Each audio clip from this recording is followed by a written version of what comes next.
Rumors Are True listeners, if you'd like to add me on Instagram and Facebook, it is at the Rumors Are True cast. If you'd like to like and subscribe, feel free, you know what to do.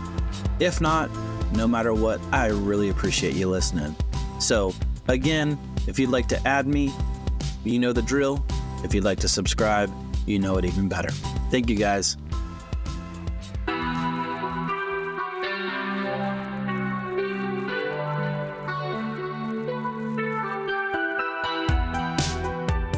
Welcome, it's Jeremy Allen Gould. I'm coming to you today to confirm between God and of man that in fact, the rumors that you have all heard are true. I started this podcast because I freaking love music. I was privileged enough to book amazing artists and bands in the past, and I was lucky enough to stay in touch with many of them to this day. This is a place to hear their stories. Thank you so much for riding along on this journey, and I hope you enjoy what you hear. With that said, the rumors are definitely true.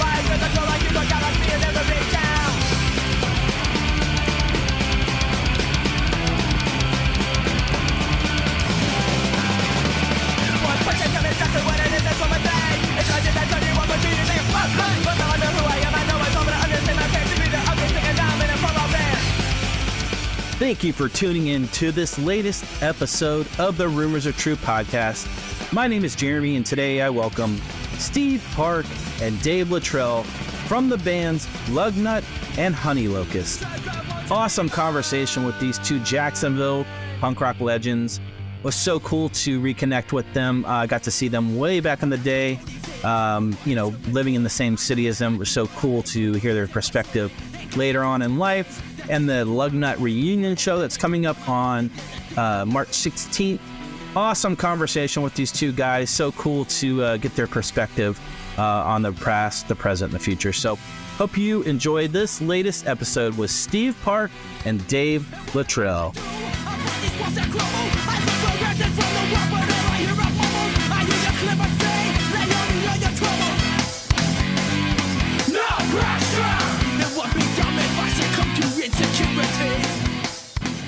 Steve and Dave, thank you so much, guys, for coming on my podcast. Appreciate it. Thank you for having us. Yes, man. Tell me what's going on in your lives, and let's just go individually. Steve, what's going on in your life currently? Oh, grew up, got older, got a daughter at college. Wow, which is crazy. I've got a son. He's a sophomore. Just working and grinding like everybody else. So, but it's been good playing music and surfing and skating. Same old shit. You're fine. What area of Jax are you in? I live in Jax Beach. Okay, very cool. Really close to Safe Harbor Seafood, or actually it's Dockside now, but right by the beach. Yeah. I know exactly what you're talking about. It's a great area. I live back there. It's a great place to live. That's awesome. Awesome, Dave. Tell me what's going on in your life, man. Well, basically the same stuff. Married, kids, mortgage, life insurance, health insurance. Our son is 16. Our daughter's should be 12 in a couple months. Right now, currently, I run a lawn business. So I help him every now and then, by the way. Every now and then, I'll throw him like $10, help me out. So that's awesome. Honestly, no, I'm currently just a one-man show. Steven helps me out from time to time if I need it. I just haven't gotten to the point mentally to deal with that's a lot. Their BS, So eventually, though, if I'm going to keep doing it, I'll have to, cross that bridge when I get there. And I get it. That's awesome. Yeah. As long as you enjoy it, man, that's half the battle. Oh no, it's awesome. I love being outside. Aside from July and August, but other than that, it's good. Totally. That's awesome. Sweet. Well, let's talk about growing up for you guys. Kind of influences, bands, records, maybe that kind of put you guys on the path that you've went. We can start with you, Steve. Just kind of maybe name some of those records and bands and influences. I think for me, the first one was Blink with Cheshire Cat. Yeah. the first time I heard Carousel, I was like, okay, that's like I have like a little bit of ADHD, so I felt like the drums and the bass line, everything kind of fit like what my brain needed to hear. I love Bad Religion, especially growing up. My wife loves Bad Religion. Like we saw them in Orlando with Alkaline. I guess what, a year ago? Oh, yeah. Aren't they coming here? Yes. St. Augustine. Social Distortion and Bad Religion. So I got tickets. I'm going. Nice. Stuff like that. I mean, my parents, like, we listened to a lot of Jimmy Buffett. I grew up on the ocean. I surfed. My dad owned a scuba diving shop. That's and cool. Stuff like that. So it was a little bit different because my main draw in life has always been the ocean. So it wasn't so much music. It was more of like wakeboarding and surfing and skating and diving. And I kind of fell into the band on accident and got lucky. And we made a couple albums and toured all over the place. And it was, I mean, looking back, it was like super rad.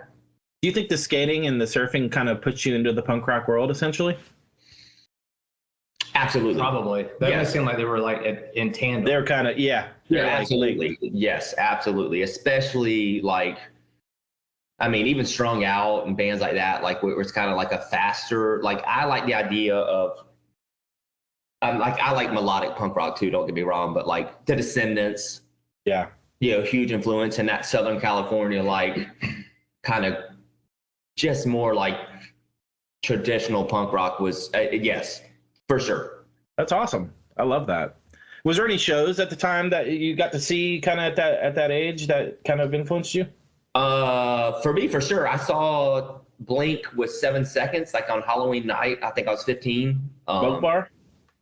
Milk Bar, yep, absolutely. Yeah. Great venue. I saw Bad Religion at Shades when I think. Yes, I remember that. I was going to ask if you were at that. Yeah. And my friend Judd was older than me, but we went to every show we could possibly go to. Yeah. Super fun. MXPX with Face to Face. Yep, I was at that. Less Than Jake. But really the Blink shows and the Bad Religion at Shades, there was grown men. Like I was a 5'9", 140 pound, like long hair surfer. I get it. And those old men beat me to a pulp. Like I didn't walk for like it was, and I've never been happier. Like it was the most fun I've ever had in my entire life. But I bet. A lot of that's Bad Religion. Like that was a great album. All of that. Yes. What about Dave, yeah, let's talk about you growing up for you, influences, bands, records. Well, yeah, I'm going to come out of left field here on this one. I started honestly with like Guns N' Roses, Metallica. Yeah, great bands. Black Album. I fell in love with that type of stuff, and I wanted to learn how to emulate it. So I picked up a couple tablature books, and I first learned the intro to Enter Sandman. Oh, great song. And I was hooked. Yes. And then on out, I'm not classically trained. I can't read music. I have a pretty decent ear for it. Not decent. It's incredible. Don't listen. Yes, it is. It's actually aggravating. I hate it. So several years there with that type of stuff, and then later into high school, I got into surfing, and going back to the surfing and music and skating, it was all kind of just together. Through surfing, I started finding out about punk bands. And I'm like, well, this is different. It's fast. It's noisy. It's, it's fun. Yeah. And I remember my first punk show actually was MXPX with 90 Pound Wuss. At Fletcher? Fletcher. I was there for that. Yep. Bro, classic. That was when I saw 90 And the Cooties played. Yes. Right. Yep. Yeah. So that right then I was like, okay, my music trajectory just completely changed from that point on. So. Like 2 days later, they played Keystone Heights. Yes, I was at that too. That's funny. So my wife actually grew up in Keystone Heights and was at that show also. Yeah, it was in front of the lake. It was So Keystone Beach. Yeah. Did y'all play the lake with us? We did not. No. So we played the lake a couple of times. Like literally played on the dock. Yeah, that's exactly what I remember. They threw all their instruments in the water. It was crazy. It was just like it was nuts. It was awesome. Sweet. So you said obviously Metallica and the kind of went to the punk rock and yeah. What are some of the shows that you got to see that other than the MXPX that really? Oh influenced gosh. you? So after that, you start stumbling across venues throughout town that, I found out about, the Milk Bar. Yeah.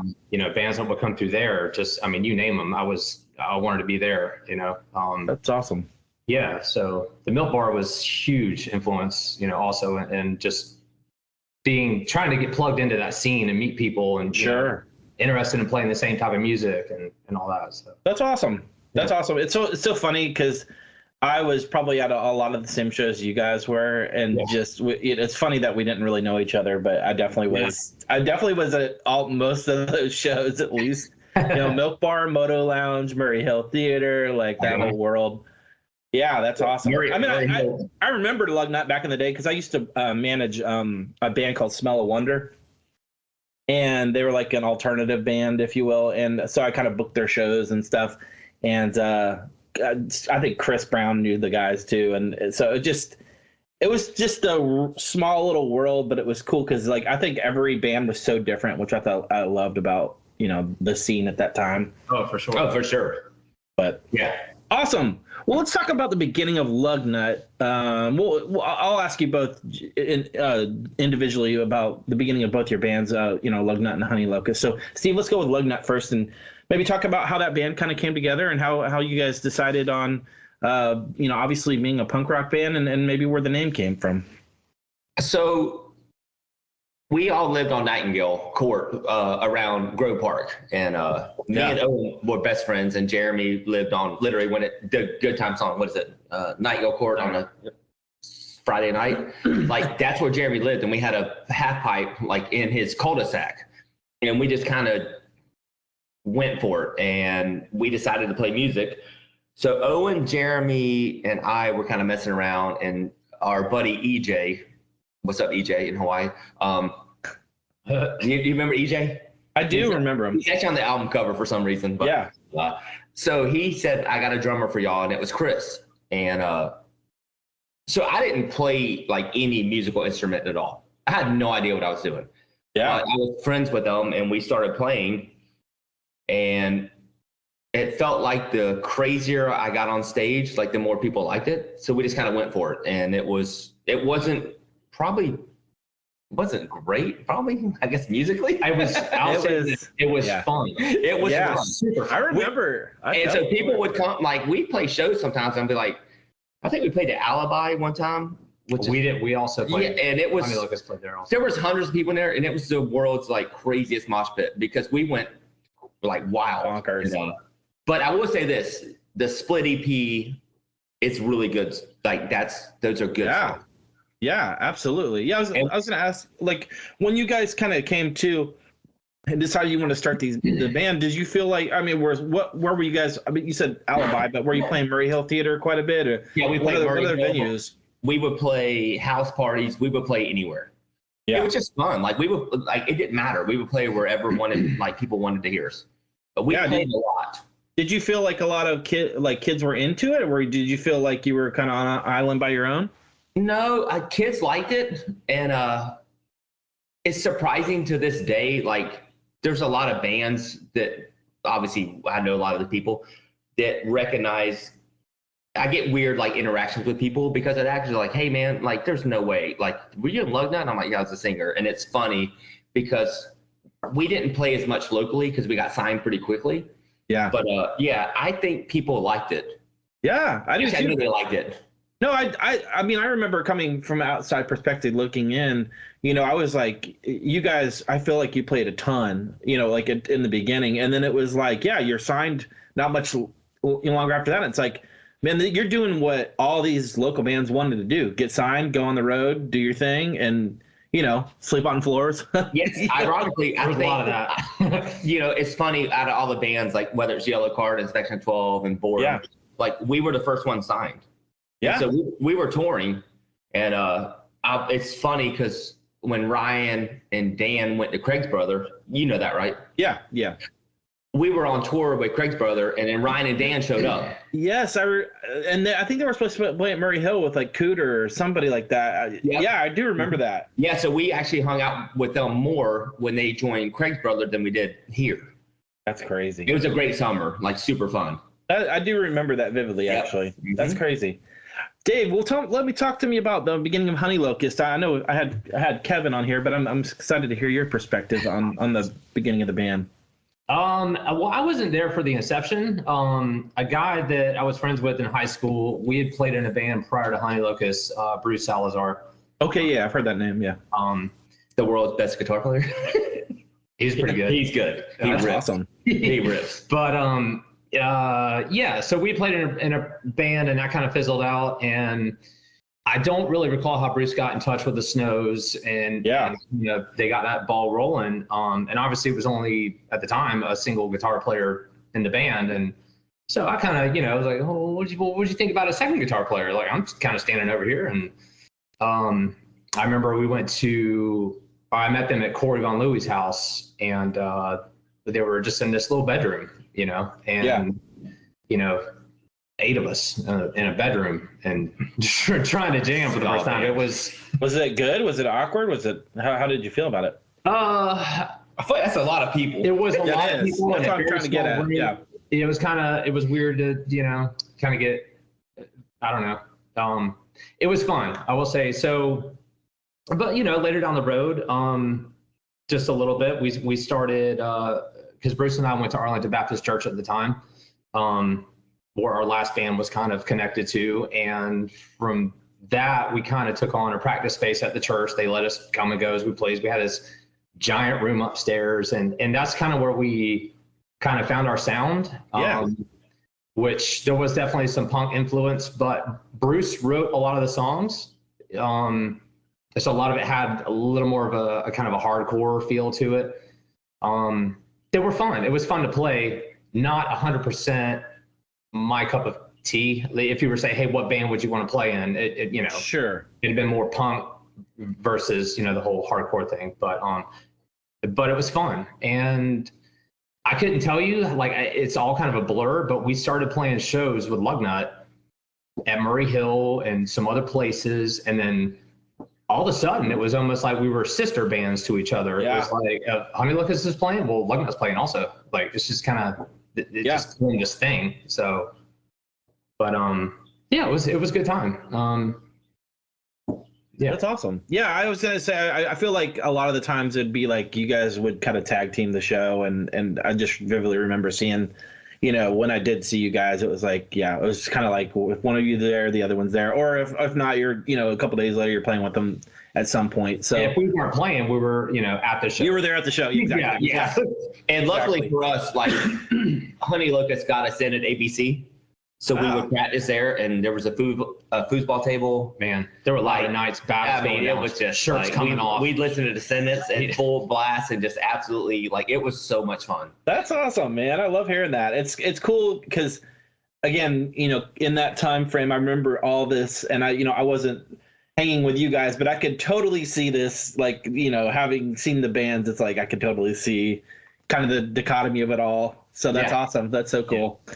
Sweet. Let's talk about Screaming Giant Records. You both, obviously, your bands signed to this label, and at the time, Tooth and Nail was kind of king. We were talking about this earlier, but Screaming Giant kind of made some waves for sure, and they definitely were a punk rock themed, I guess a ministry themed record label. And I knew some of the bands on it. I wasn't familiar with all of them, but I always thought it was really cool what they did. And, obviously you did the G-Rock and all that stuff on, I thought that was amazing. Yeah. Right? I think so. That's really cool. Like, I think that was super cool of that label and overall. And, looking back on it, I think it was just really cool that they made, because look, again, Tooth and Nail's king, but you've got this label kind of making these, records that, we wouldn't have heard had they not done it, been able to be part of it. So just curious, let's talk about it individually first. Steve, just how did Screaming Giants kind of came in to the picture? And I know you mentioned you guys were one of the first bands signed in this area in terms of the punk rock world. So let's talk about that. Somehow they got a hold of our demo. I'm not exactly sure. And Kendall reached out to us, and it was so long ago that Owen was 17. Jeez. So, no, and I was 19. I guess Jeremy and Chris were 18. So, like, we couldn't even sign without, like, Barb and Skeets, like, agreeing to it. Like, it was... Wow. He had to have a parental waiver. No, yeah. It was fun. Like, Kendall did a lot of great things for our band. Yeah. I mean, we had a music video on the Good Times video was like on MTV2 and stuff like that. Like that is nuts. It was super was it fun. really? MTV2? Mm-hmm. Yeah, that after whatever with the. That was the only cool one. That was the only cool one. MTV2. Matt Pinfield, yes. Oh, he's great. Yeah, I have a funny story too later on Matt Pinfield. So we'll circle back later. Yeah. So we kind of, I mean, we got on some good tours, and honestly, like for us, Squad 50 like took us under their wings. That's so cool. Because they're from Savannah, and like Yeah. we still talk to Jeff and Johnny. Like, yeah, John's a great dude. Big Georgia Bulldog fans. I'm a Florida Gator fan, so we get. Oh man, I'm a Florida State fan. Oh, my daughter goes to Florida State. Ava. Yeah, nice. Yeah, the squad guys are great. You know, fantastic human beings. Like, you couldn't ask for better people. So they kind of took us under their wings, and we did some tours with Screaming Giant, which was really good. And then we did a tour with the Huntingtons. Nice. Cliffy and those guys. And then we ended up in California for like, this is before Honeylocust was signed, and spent like a whole summer out there with Slick Shoes, Dogwood, crazy, playing shows every night, hanging out with those guys. And I ended up staying at Billy Power's house for like, we crashed there for like 2 weeks with Slick Shoes. That's so cool. Yeah. And so that's when the whole, like, we could sign with Tooth and Nail thing kind of came up. Yeah, let's talk about that. Well, I didn't know at that age that it was really like a business. I was just playing music. We signed a piece of paper. Yes. Like, yeah. I get it. I get it. So EJ called Kendall. He's like, "Hey man, Tooth and Nail is going to sign like Lugnut," and Kendall's like, "Yeah, that's not really how that works." True story. Wow. and EJ like, "What do you mean, bro?" And so it was really funny, like in hindsight, because I didn't know any better. And I'm like, "What do you mean we can't sign with them?" He's like, "No, you owe us 2 more records." So wow. Which he was right. And yeah, the EP we put out with Officer Negative, like we should have kept. We had like 4 or 5 more songs that were really good. We should have held that back and 1 more record and then 1 more, and we could have got released. Yeah. Yes. Yeah. But we didn't know. I mean, I didn't know. No, I mean, hindsight's 20/20, and being young, you don't know kind of the insides and the outsides of it all, and until when you're outside of it, you're like, oh, okay, that makes a lot of sense. Yeah. But totally would have done the same thing. So Lugnut never broke up. I just, when Kendall said, yeah, that's not happening, I was like, all right, man, never mind, later. Yeah. And I kind of stepped away from music for 25 years. Wow. That's it's interesting you say that, because I do remember not ever seeing, oh, Lugnut broke up. That type of thing. It was just kind of put to bed, essentially. Like, Owen will always be my best friend. He's my oldest friend in the world. I just hung out Owen's amazing. At Inspection 12 the other night at Jackrabbits for hours. Chris is obviously drumming with us again, but I just felt like for me, it was different because I didn't have to go work like some crazy job. Like, I had to go like commercial spearfish, run boats for my dad. Like, we own a scuba diving shop. Like, I taught diving. Saltwater's always been more important to me than music. So for me, I was like, well, okay, never mind. I'll just go back to doing what I do. Yeah, no, that makes sense. That's cool. Well, Dave, let's talk about Screaming Giant for you guys. You mentioned earlier that Lugnut was precursor to that, obviously putting in a word for you. So how did that kind of come to? Yeah, that's basically how it happened. That relationship we had formed, playing shows all the time together, we all became really good friends, and we found out they got signed, and it was like, it seemed at the time Screaming Giant was signing bands left and right. Almost. Yeah. It's like they were just trying to build up a roster. Yeah. Table of bands. Yeah. So, we had cut a demo, at a local studio. I can't remember the name of it now. It was like off of Emerson or something like that. Cut a demo. Not Hold the Pigeon. No, it's something No, that else. was it. Okay. I can't remember. I don't even think it's there now. Music Lab. But yeah, so we cut a demo, and they put in a good word for us, and we sent it in there, and Kendall liked it. You know, and then next thing you know, it just happened really fast. So I'm looking at a contract in front of me. That's crazy. It was crazy. So yeah, obviously we signed, and it wasn't long after we did our first tour, where we ended up going out to California, you know, to Kendall's place and meeting everybody. And, you know, we were the same age, you know, 18, 19 years old. It was super surreal at the time, you know. Yeah. Like, being a part of something like that, like, man, we're signed to a record label. This is crazy. Yeah. You know, never made any money, but it was fun. Super fun. I bet that seems like the norm on this podcast a lot. Well, you know, some of them haven't, and some of them haven't, but it's definitely funny. You're doing it for, obviously, for the art and for the music of it. For sure. But it's like, you know, at that age, it's like, unless you're, you know, Metallica, you're not gonna really make any. Yeah. Any Like I said, the money did not matter. We were on the road. We could afford food, gas. Where's the next show? We're going. Yeah, I mean, to be young, man, I definitely can relate to that. And you know, the older you get, you're like, oh, I just need the comforts of my home. You know, like, Yeah, no, for sure. Absolutely. Where are my shows at? They're DVR. Exactly. Steve, let's talk about Lugnut Like the Dickens real quick. Just want to talk about that record, maybe your thoughts looking back on it. I know you kind of talked about kind of just, you know, being crazy live, just having this chaos go on. Do you think that kind of helped in writing that record, and kind of how do you look at it looking back on it? Yeah, for sure. I mean, we had a song, what's it called? Burt Reynolds or Reynolds? Burt Reynolds, the band. Reynolds Rap. Reynolds Rap. Yeah. That's right. Burt Reynolds, the band. We wrote a song that was 3 seconds long, and we wrote it at Arlington Baptist. That is a true story. A lot of it's like, so we were, I think, different. We put out that album, and we had, like, Jeremy, by the way, is the greatest artist of all time. He paints this crazy stuff. But even then, all of that stuff he would draw. But I think he drew was it a school on fire? He did. That was on the CD. It was a school on fire and kids fire. running out. And it was way before, like, anything bad. Yeah. Yeah. And so we started immediately getting like, yeah, man, you can't do stuff like that. And we're like, we would just go for it. Well, and there was the song that I Hate School. Yeah. So yes. Yeah. It was fitting, but we didn't want actually the school to catch on fire. We just didn't want to. Like, it was called Pointless Education. Yeah. No, album was good. Good Times is a great song. Yeah. Fisticuffs is still, like, I'm trying to get Dave, like, we might play that, not this show, but the next one. It's really good. It was fun. Like, it was, I mean, it still holds up a little bit. There's a few things I don't like, obviously, but for the most part, like, it's a great album. Yeah. And it was fun because me, Chris, and Owen and Jeremy were best friends. Like, cool. It was so much fun. It was never, I don't know, a lot of bands back then from here were a little bit different as far as, like, we played at Club 5 one night, and we showed up, and we literally just got off the wakeboard boat with EJ.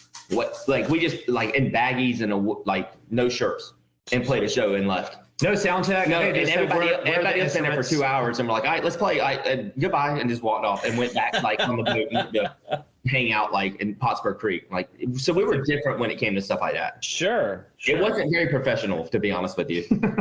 It might have been a nightmare. Who recorded it with you guys?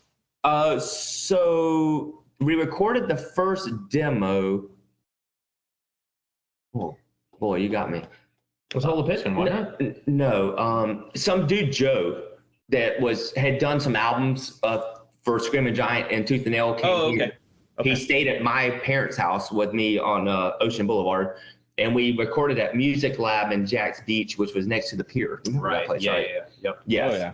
So we did that one there, but we recorded a couple things elsewhere, but I don't remember where that was. Somewhere in town.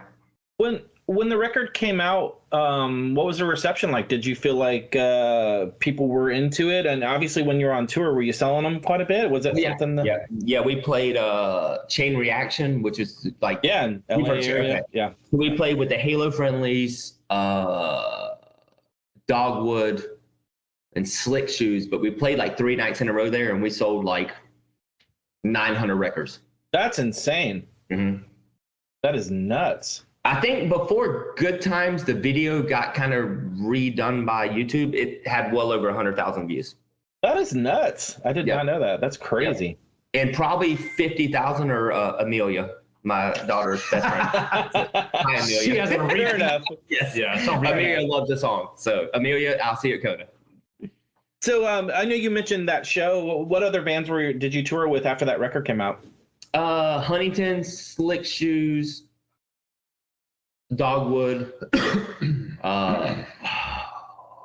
Just the usual suspects. No, Rod Laver. Oh yeah. I think it was Rod Laver. Yeah, I know who you're talking about. Rod Laver. Value Pack. What's the other one? Tasty Snacks. Yeah. Oh yeah. They were also on the label with us. So. Mm-hmm. Yeah. Is that the band that one of them went to Linkin Park? Yes, it is. Yeah. He was a bass player. So weird. Yep. That's bizarro. Yeah. So my favorite band back then was Boredom. Okay. Yeah. Do you remember them from St. Augustine? Yes, I do. Yeah. So we never got to tour with them, but we played a bunch together. But they put out that Lost Across America surf video. Uh-huh. And obviously we surf a lot and like skate and stuff. And I remember thinking when Boredom got on that video, I was like, because it was Lost, 5'5", 19 and a quarter. Remember when Chris Ward was riding that little board? Oh, yeah. So it was so rad. That's awesome. So that's rad, dude. Yeah. Well, so that record comes out, you go on the tours, things are going pretty well. And I obviously mentioned wanting to jump ship to Tooth and Nail. And so obviously that didn't happen. But what spurred you to do the split with Officer Negative? So Screaming Giant put out a compilation. And I think it was shaped like a pizza. The pizza one, yeah. Okay, so they put us first and they put us last on the album. So Kendall was into it. Like he knew once he found out like Bill Powers liked us, I think he knew like maybe there was an opportunity for us. Yeah. So I thought the split would count as a whole CD. That does not count as a whole CD, by the way. Sure. So we had those songs written. We had like 4 or 5 more that were really good. It would have made a really good album, but we thought that would maybe move the process. It did not. Yeah. I still owed them more music. That's nuts. Well, we would never like made any money, but we could have started and toured with our boys in Squad. Yeah. Who were our friends. And the split, where do you feel like there was a huge difference in the songwriting from like the Dickens to that? 100%. Yep. For sure. Did you feel more comfortable with it, or was it just more? Absolutely. At that time, yes. Yeah. And so you were kind of like, hey, you can run through those songs, and those songs are really good. Yeah. I mean, there's definitely a drastic difference in sound. I just, from your perspective, I mean, did you feel like you guys were taking it more serious, or was it just, like, oh, we can make this work type of thing? I think it's both of those things. It just felt right. Like those songs are good. Yeah. Like I'm proud of those songs. That's awesome. Yeah. That's really good to hear. And we're going to play them at Kona, every one of them. Nice. On the split. That's awesome. That's very, very cool. Amelia. Dave, let's talk about Honeylocust this weekend record. Kind of your thoughts looking back on that. What was that like for you, and just kind of looking back on it, how do you feel about it? It was, it was fun to record. We actually, I can't not think of the name of the recording studio, but I think it was in Atlanta. It was in Atlanta. So we drove up for that. I think we basically, so we got a courtesy of Screaming Giant, a suburban lodge for about a week. Oh yeah. A single room, 8 stinky. Single room. That's brutal. I mean, nasty. But it was fun. It was, I'm a little bit of a gear file as far as it comes to like guitar stuff, like amps and stuff. And on that record, I had a Marshall solid state at the time, and it was not great by any means. And I plugged in, we're doing sound check, and the sound engineer was like, man, that's not going to cut it. So he ends up rolling out this Marshall Silver Jubilee. And I'm like, are you kidding me? So that was my highlight to that whole recording session, was like, I can't believe I'm playing a Marshall Silver Jubilee. But it was a super nice studio. It was actually, first time in an actual studio. It had, separate rooms for vocals. Yeah. And, it was just, again, just like with being signed, it was a whole like surreal, like, man, we're actually in the studio. Like, yeah. So yeah, it was a good time. It was fun. Who produced that or worked on that with you guys? I don't know. I don't remember. We're talking a couple of decades ago. Yeah. So, no, I get that. I just didn't know if it was anyone specific, but I mean, did they kind of influence the record at all, or did you guys kind of write it yourself? No, all our songs were written. I think I don't really think he had any input on the structures of the songs or anything like that. Yeah. So that was all us. So, do you like the record looking back on it? Some of it. There was a couple songs. Actually, the title track, This Weekend, was my favorite song. It's a great song. It was a super great song. We would usually close with that song, and that's when all hell would break loose. Like for it's a good song. Some of them, and you can ask anybody in the band, Kevin, Bruce, they'd be like, let's just bury those songs deep down, and won't ever talk about them again. They never happened. But yeah, so that's awesome. Yeah. So what was the reception like for that? Well, when you obviously, did you hit the road pretty quickly with that? Yeah, we did. As soon as that album was recorded, we had a couple tours. Our first tour, when we went out to Dana Point, California, to meet Kendall and all that, they were doing the whole G-Rock thing, and we were on an episode, and they were trying to come up with some ideas, like, all right, what do you guys want to do? Yeah. We're like, I don't know. And so somebody had the idea, because at the time, The Real World was popular on TV. So we acted out, eight of us in a van on the road, tends to be there. Sometimes there's tension, so we were like, why don't we just pretend like this is the episode of The Real World? People stealing people's food and talk behind each other's backs and so that was actually a blast. So that's awesome.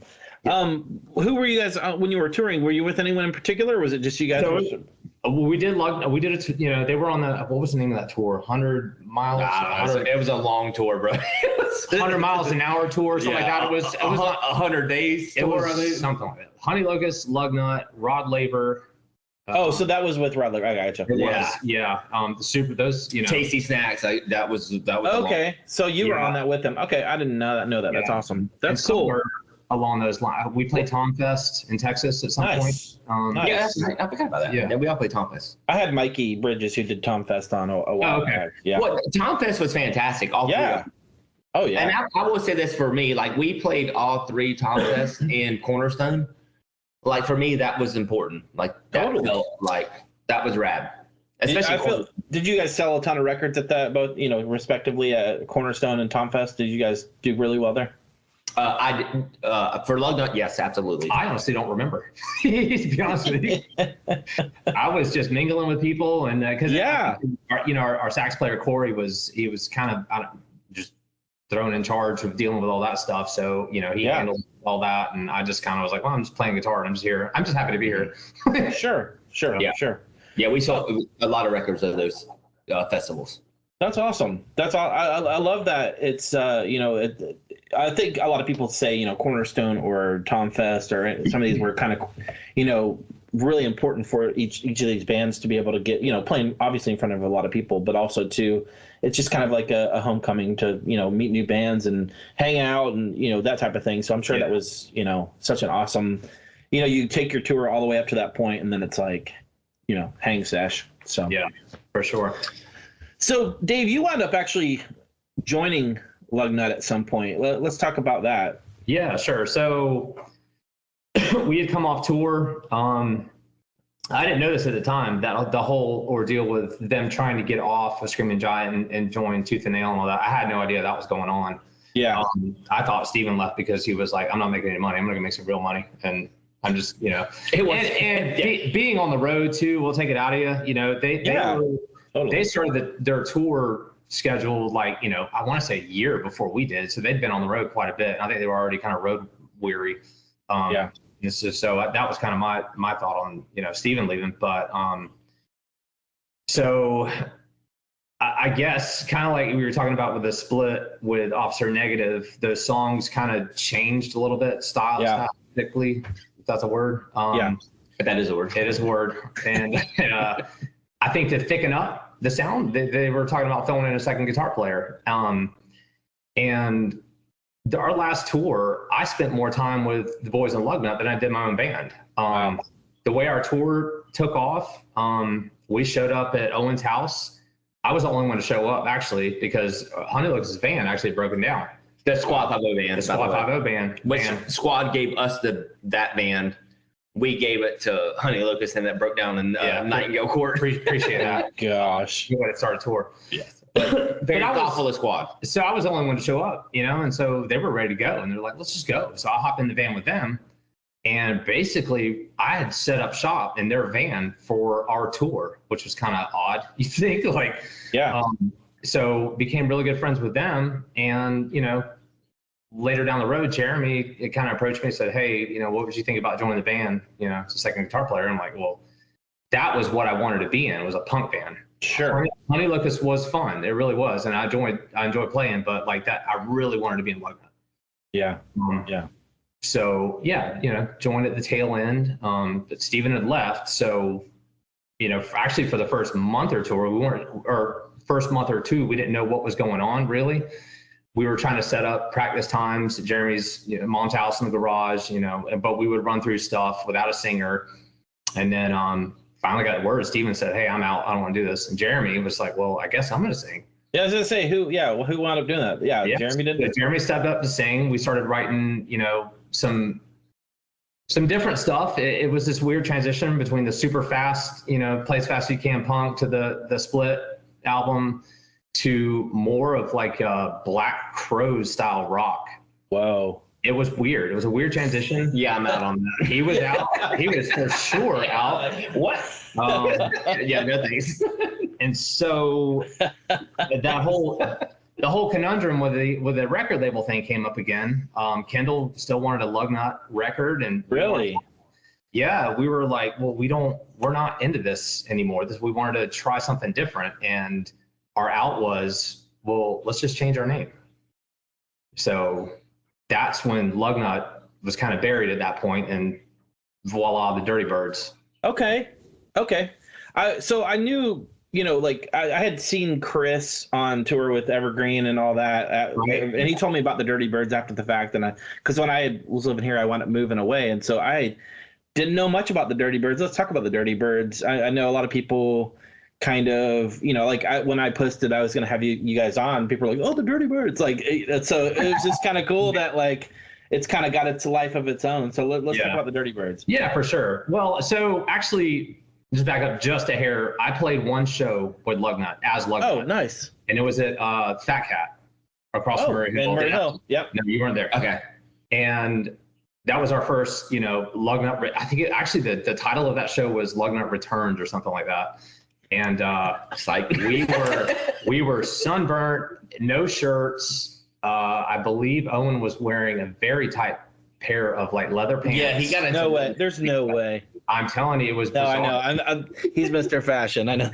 Yeah. My best friend in the world. I love him. Love you, Owen. No pants. I love Owen. That show was something else because we were playing these new songs and it's totally different, and we're still coming out as Lugnut. And I just remember looking out at these people, looking hella confused. Like, what is this? And what is even this? What? Yeah. So that was that. After that show, we were like, okay, Dirtybirds, this is what we're doing. Dirtybirds had a pretty decent run. I'd say from 2001 to 3. Did you guys do a full length or a EP or anything? We did. We recorded a few demos. We never did a full length. We started playing a lot of shows with like the Julius Airwave. Wait, is that who I saw the other night? That's who, It just played the other night. Yeah, I thought so. they did. Steven was there for that. Was that the second band? I missed it because I was sick. Oh. Yeah, they were. Second band. But we were setting up shop at the Imperial, and we kind of got a decent little following there. And to throw it back from earlier, we were talking about Matt Penfield. He happened to show up at one of our shows. Yeah, he lived here for a while. Yeah. Yeah. So this show was packed out. We got word that Matt Penfield was at the show. Chris Brown was like all up in his business, like, bro, please, you got to see my band play, please. I believe it. Turns out half hour before we go on to play, somebody drug Matt down to Voodoo down the road, and he wasn't even there. Oh my gosh. That was our take. I was like, that's it, man. We're going to be on MTV, and we're blowing up. And never happened. I ended up breaking my guitar that night, actually. So it was bummer. Fun stuff. Yeah, I was playing the whole rock star. Let me just toss this thing on stage and broke. Matt Penfield's here. yeah, that's exactly what it was. I'm like, we're gonna make it just because I tossed my guitar and break it. That's hilarious. What made you guys decide to put that to bed? I definitely remember, like I said, Chris telling me about it, and he sent me a couple of demos, which I really liked. But what kind of put that to bed? Well, being early 20s, we started growing apart musically. Yeah. Jeremy really started getting into like jam band type stuff where he wanted to do a lot of improvising. And we had a couple practices we're playing, and it just seemed like he was like, let's just jam on this for a minute. And then 10 minutes goes by, and Owen and I are kind of looking at each other like, what is this? What are we doing? Like, we're jamming. Yeah. And I'm into the structure, like, sure. Intro, verse, chorus, whatever. And we also were living together at the time. We were rented a house together off of Tallwood, Jack's Beach. A lot of condemned that house. Crazy nights. I don't know how the house is still standing and it didn't burn. Yeah. So that was basically it. We all just kind of just grew apart musically, and that was kind of that. Just kind of silently went away. So yeah. Well, let's talk about the Lugnut reunion show you've got coming up. That's exciting. When you told me about it, I was like shocked. I thought that was so cool.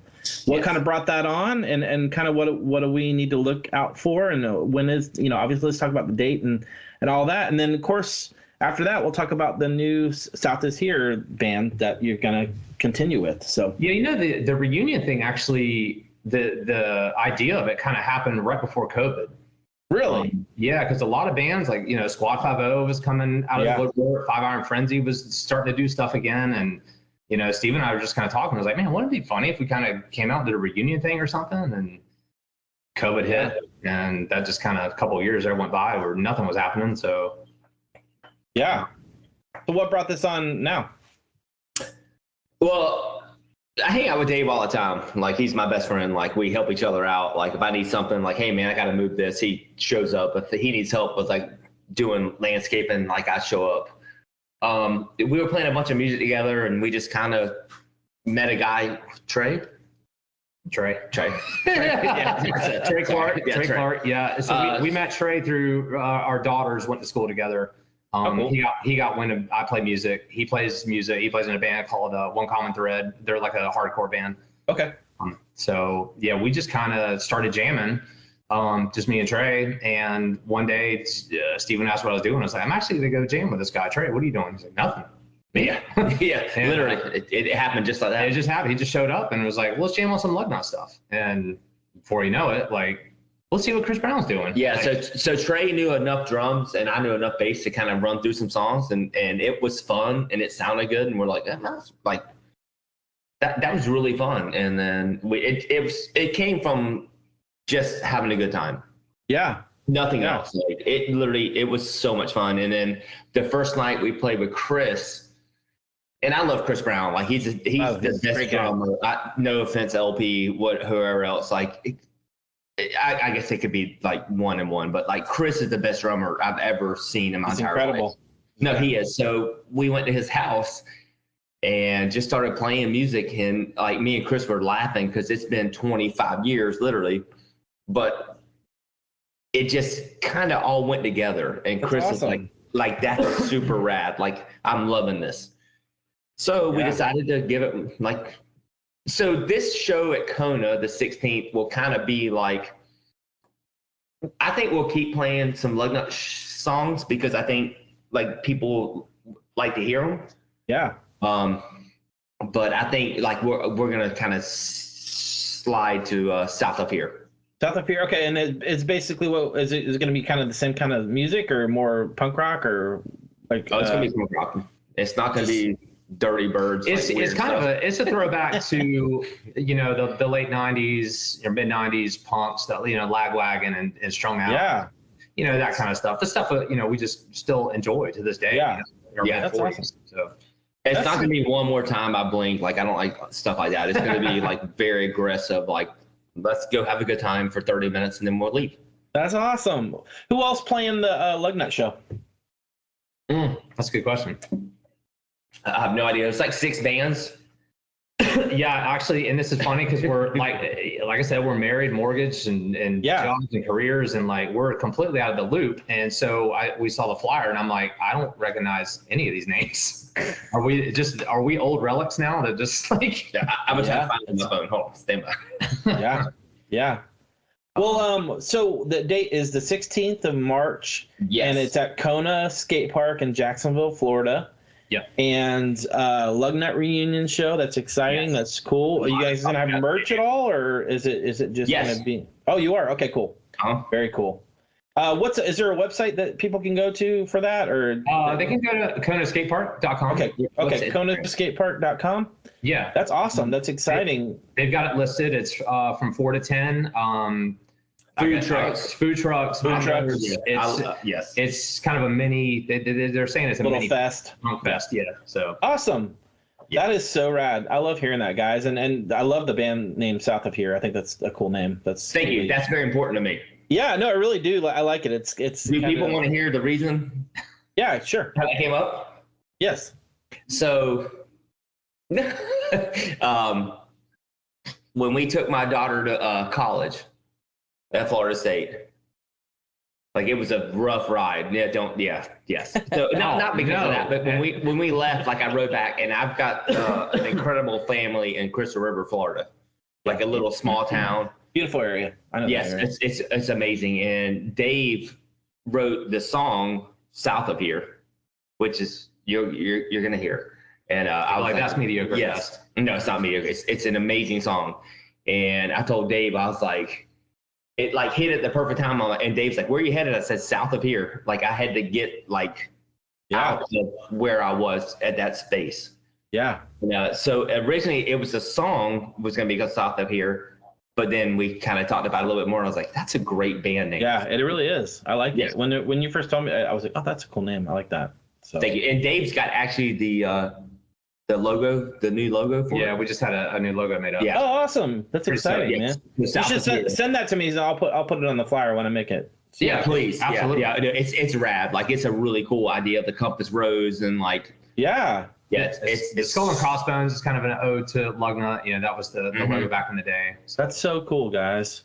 Sweet. Well, let's talk about what I mean. I know you guys don't have the magic 8-ball, but I'm just curious, what does the future look like for you guys individually? You go first. Well, individually, I mean, it's trying to get our kids through high school and survive the world around us, which is seems sketchier every day. Sure. And just continue to play music, and that outlet, it's very cathartic, and absolutely. When there's days you just feel like crap and whatever, you just pick up a guitar and just kind of make something out, and so kind of clear your head. But same thing. I got a daughter at Florida State. Obviously, she's gonna be what? 19. Jeez. Yeah, I got actually, it's funny because Uriah and Steven go to school together. They're sophomores. Yeah, our sons go to school together. That's awesome. So just kind of navigate that, and like I retired from the fire department in 5 years, I think. That's crazy. Yeah. Well, you're not in a punk rock band anymore. That's nuts. You know what I mean? Like just the concept of that. It's like you've already worked a career for however long. It's crazy to think. It is. Yeah, it is funny because Reggie from the Black, obviously Owen went on the Blockheads with Reggie and all of them, and Reggie sent me a text the other night. He said, "I can't believe you're almost retired." I'm like, bro, like it is funny. That's awesome, dude. Yeah, Reggie's just a great dude. No, absolutely. Black Kids is an amazing band, man, for real. Like, it's crazy the number of people from this little that made it so far. Like whether it's like Ryan with Yellow Card or like Dan with Inspection 12 or Reggie with the Black Kids and Owen like that. I think really made like some really crazy strides. Yeah, it's amazing. Love it. That's why I moved back. Jacksonville's always been kind of that spot for me. So that's right. So awesome, guys. This has been so cool. I'm like really stoked to have talked to you guys and hear these stories. And I know a lot of people are excited about this episode. So I really appreciate you guys coming on and telling me your history and the future and all that jazz. So I really appreciate it, guys. Absolutely. Appreciate you having us. Awesome, man. Well, I will talk to you guys soon. Let's get a beer sometime. Yeah, and I will see you at Kona, hopefully. Yeah, absolutely. All right, bro. All right, talk to you guys. Thanks. Later, Ray. See ya.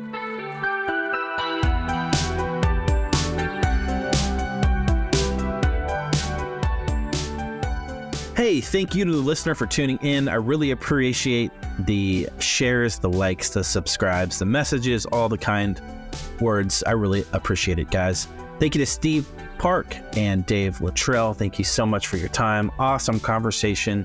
It's really cool to reconnect with you guys, hear your perspectives on the past and the future. So thank you guys for your time. Got some incredible artists on the horizon, guys, and nostalgia is still a hell of a drug.